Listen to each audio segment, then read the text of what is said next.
My haunted college apartment found on our ghost stories by you slash cheetah girl 666. Every year of college, I lived in a new apartment. My favorite apartment was where I lived my junior year. I moved into a house with random roommates about 5 minutes from campus. I instantly fell in love with the house. It was old with stained glass windows in the hallway and floral wallpaper my grandmother would have loved. I moved in May and was the only person in the house all summer. My housemates were staying in hometowns. I had a job in the area. My first creepy experience there was that summer. Quick layout of the upstairs, where 3 of the 4 bedrooms were.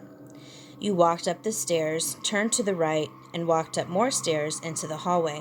Directly in front of you is one room, directly to the right is another. If you turned left down the hallway, my room was on the right, and the bathroom was directly at the end. One of my housemates had come to the house for a couple of days to grab some clothes. I was out of the house most of the time she was there.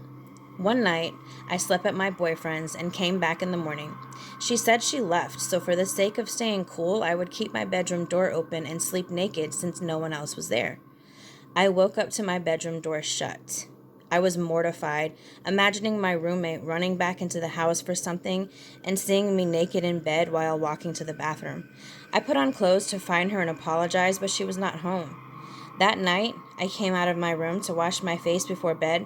I opened the door to a dark hallway and my roommate's light on, seeping under the door.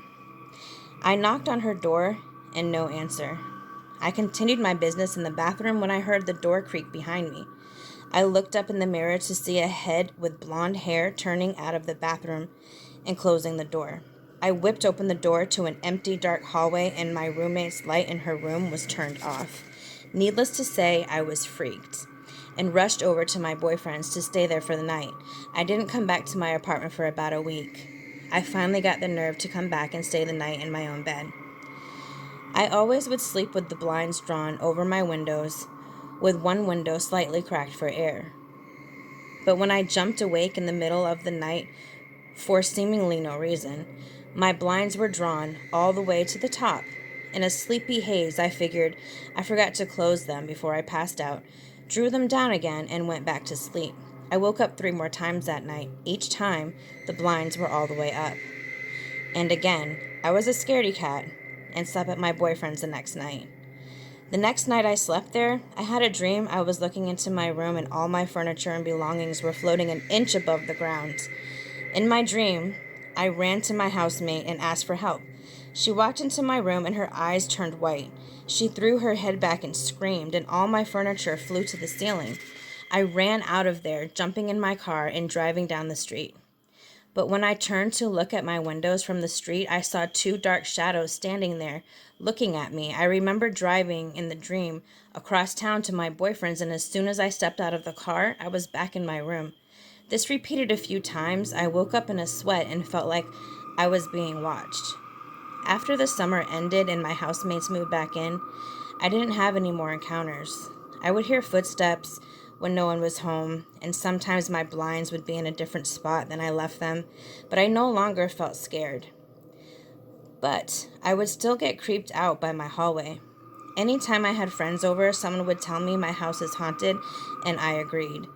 My housemates and I were hanging out one night when I told them all of my experiences. They said they felt stuff in the house too, but never saw anything like I did. When I was moving out, I brought this up to my landlord. He said I'm not the first person to say they felt ghostly experiences, never threatening but scary, which is how I felt. Never threatened, but definitely scared. He said it's mostly people in my room who talked about rogue footsteps, bumps in the night, and you guessed it, the blinds moving by themselves. He mentioned a couple lived there in the house over 60 years and lived in my room. Remembered the 2 shadows in the window? He didn't say how they passed or why they moved out, and the look on his face seemed like he really knew but didn't want to tell me. Maybe one of them died there. Maybe they both did. Regardless, the experience has greatly shaped the way I understand ghosts and energies. Before I left, I wrote a little note in my closet to respect ghosts and that they're not looking to hurt you, at least as far as I can tell. There were a few other minor experiences, but these are the main ones. I would see things move around the corners, curtains would flutter on their own with no draft, hear ghostly voices in the night, but like I said, I never felt threatened. I always felt reverent to the spirits in the house. Sometimes I felt like I was intruding. I think if the story the landlord told me of the couple is true, they really loved the house and just wanted to stick around longer. I loved that house like it was my own. Maybe that's why she showed herself to me that night in the bathroom. Anyways, thanks to anyone who made it through all this. Stay happy and healthy, and remember to respect the ghost in your presence. Like, share, subscribe, and be the what? Be the peace. Much love, XGen.